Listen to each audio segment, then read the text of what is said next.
the 1420s, developed by an Italian swordmaster called Fiore della Barri in the northeastern part of Italy in a place called Friuli.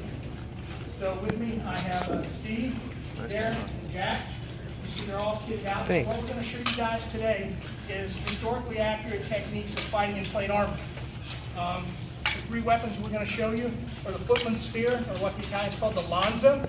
We're going to show you the poleaxe, which they call the azza. And then we're going to show you the sword in two hands, or what they call the spada a due mani. So how many of you guys have watched any movie with any medieval sword fighting in it at all? Just about everybody in here. So what you're going to notice here is there's not going to be a whole lot of flashy action. So most of what everybody is looking for is economy of motion and fluidity of action. Fighting in plate armor, you got to shoot for the gaps in the armor. So if I take one of these guys here, I take just about anything I want. I take one of the long swords. It's not going to hurt it at all. Okay, same thing with the helmet. So we'll start out with a sword, and you see depicted actual on the screen depictions from Fiore's manual, 4 of which exist, and he wrote between 1380 and 1420. So fighting with sword, fighting with it holding in two hands, you're not really going to be able to attack somebody and hurt them. So as you can see, I can hit these guys all over. It's not going to hurt them. I might bruise them if I hit them just where the chain is, or if you see the back of my armor, it's just got chain and padding in the back. So it might bruise them. What these guys did was shoot for gaps in the armor. So where we're going to try to hit people, especially for the point, it's mostly thrusting, is up under the armpit, in the throat area, in the groin area, and use the tips of the swords to split the chain and bust them open. Now these swords are training swords. You notice they're blunt edged and blunt tipped, so we really don't gouge each other. So we move over into the poleaxe. You're going to have to be a little bit careful. Those are actual poleaxes, and then we'll show you the line. So if you guys go ahead and grab your feathers. So what we'll take you through is kind of an afternoon in the training of a knight or a man at arms. And as I'm talking to you guys, this is a crowd interactive. Feel free to interrupt, ask questions, throw something out, raise your hand. Go ahead. I was just wondering, basically, what percentage of soldiers would be armored as well as armored like myself and Darren. In this armor, this is what's called a Cherbourg harness. I'll just see just a second, sir. As a Cherbourg harness, it's a replica of an armor in the Castle Cherbourg in Europe.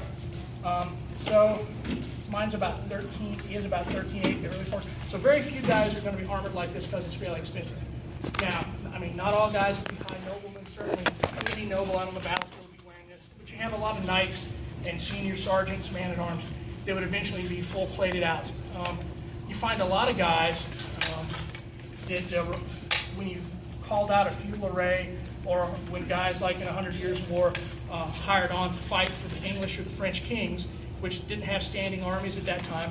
You know, you had nobles, minor nobles, and knights were required to bring so many guys with them, depending on how much land they lived on or their wealth, social status. So if say myself or Darren is the knight, he's going to defend against it. So Steve can attack him, and Darren can set aside his blade fairly easy. Go ahead. Now, if you notice, it puts Darren in the correct position and rotate sideways so we'll get the other people. Do the play again. No, facing me. So learning to set aside the blade. So now Darren's going to move through a bunch of the different posts that we saw while Steve attacks him just with an overhand cut, and learn that you can go through the different posts and go through the defenses. So if you notice, Darren's going through and defending himself against a lot of the cuts. Now what Darren's going to do is he's going to do a couple of plays. Now I've got to teach my guys how to do the finishes. Okay, so most of these finishes are up close. He's using the sword like a vicious little poleaxe. So he's going to be able to bash him with the pommel. He's going to be able to stab him with the point. Yep, go ahead. So if Steve goes ahead and comes in, Darren will set aside the blade, and he'll be able to set the point. So he jumps back with all the different moves saw Darren got into his grapple. And you notice the guys can get up and down in the armor as well. So the next thing Darren will progress into learning how to do is he's learning how to grapple with his opponent, because your opponent may be charging you and you can make him right up against you. So go ahead and do it toward the spot with the sword grapple.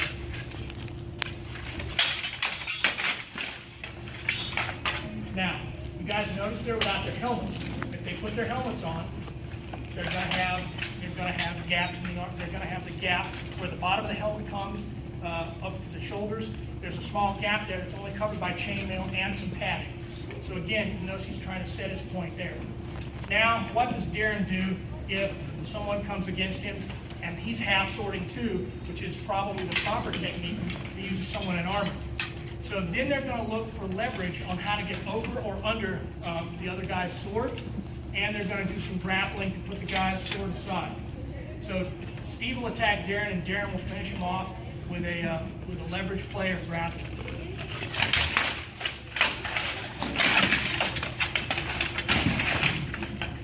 So kind of ugly with the grapple, looking for the catches in the plate. But you're going to find that happens when you're fighting in the plate armor, because all this stuff now is going to start rubbing on each other. The last thing they want to do, though, which occasionally does happen, is that they come together and you actually will see guys get stuck together with the armor joints get locked into each other, and then that's really amusing as they dance around trying to disengage. So Darren will now attack Steve, and Steve will do a set aside and try to strip Darren's sword out of his hand.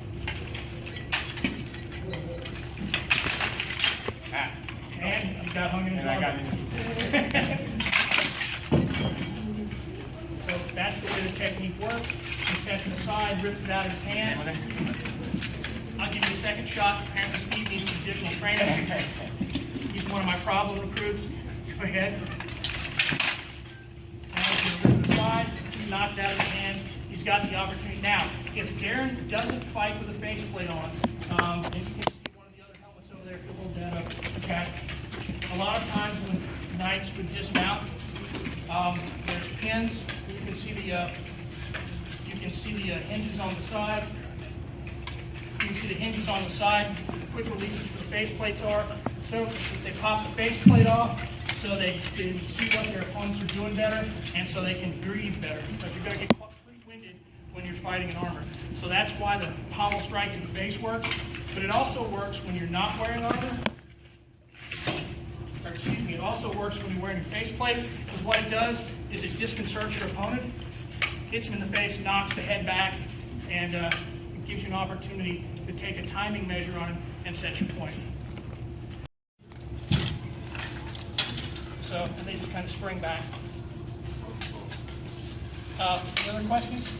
Just the dueling, sometimes you have to use they would prescribe a course of weapons. You may start on horseback, then go from horseback to dismounted, and you may go from horseback to spear to axes to the sword, and you progress through those different weapons. Those weapons are available. If you lose one, break one, you fight to a certain number of blows with each weapon. You switch to it. You may have to switch to a different weapon.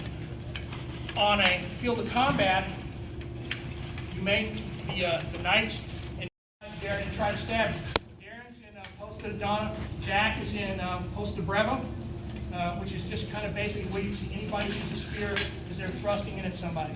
So as Jack comes in the thrust, looking for probably the throat or the side gap in the armor on Darren, Darren will set the point aside when attacking. Set the opponent's side, and notice how that allows him to smack his blade offline. Look at the side and do that increase. Let him set the point aside, and when he sets Jack's point aside, he's got his spear tip perfectly in line to thrust up into Jack's throat. Now, one thing Darren did was make sure Jack could not use the back end of the spear. And how did Darren do that? When Darren set it aside, it locked the spear to Jack's hip. He couldn't spin it around. If Darren had gone into that position on the back end, all that turns into is to a lever to allow Jack to smack him upside the head. About a 6-foot shaft. And then a lot of times you can see these have butt caps on them. Just don't have a very sharp spike. They still got a little bit of a spike on it to help set someone out. Fighting with a poleaxe, almost all these manuals, you heard this gentleman over here talk about towel hopper, German manual. Most all these have a section on either fighting with a pole axe. As you get in the 1600s, they actually talk about fighting with halberds, but it's a bigger blade, but the halberd's the halberd they're learning to do it with is actually shorter, about the size of these pole axes. There's one manual that exists from French called the Jeu de la Hache, which is the play of the axe. It's an actual, the only manual that deals with weapon aside and use the cue, tail end, to either bash Darren in the face, or if he misses with a thrust and the head and the spike goes to the back, it sets him up to do a throw. If he misses, now he's got Darren in a position where he can knock him down. Now Darren kind of laid off into it, but You might want to do the push-up move on you. You know what I mean? so with a throw, you can do a simple ankle throw. Set your ankle behind the opponent as he comes in. Use a little leverage with the axe. Knock him to the ground. When you've got him to the ground, you stand over with the spike edge. And it's particularly fun if you manage to hook the guy and get it right behind this part right here. Then he can't go anywhere, and you throw him around. You can also do the same thing. Now we're going to do it slow because these guys don't have their helmets with a chainmail on. But if you use the axe head, let's turn sideways and do this and see off to the side.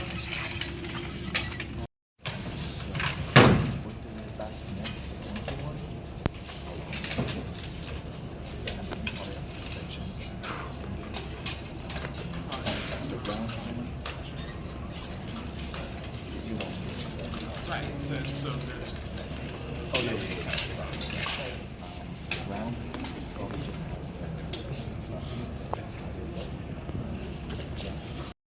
So you're going to notice, just see if you can see how many positions they take. The other thing you're going to notice too is with the face plates on or the visors on for safety's sake here, you're going to lose a lot of visibility. So quite often they took the visors off, like I said, fought open-faced. For safety's sake here, we really can't do that because I don't want to go chasing an eyeball across the floor. So a lot of the low stuff is going to have a lot of less visibility. So if you guys are ready.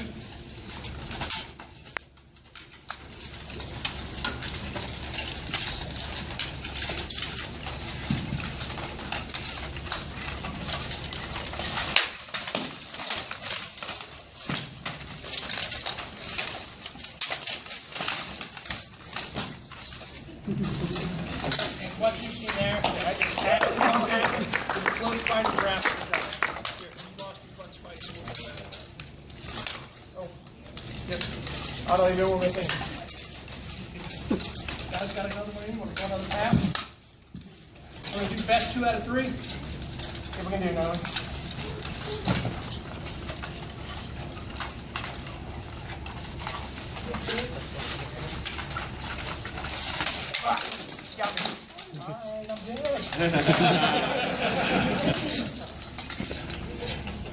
One more. All right, one more. Let's move the order to center up. All right.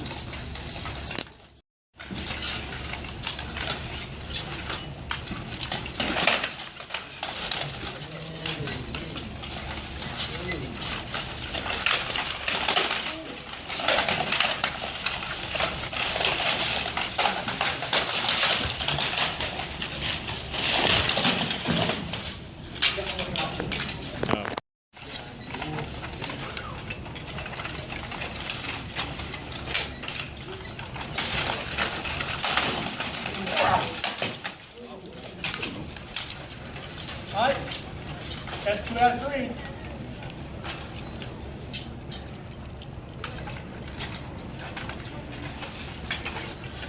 Good back to center.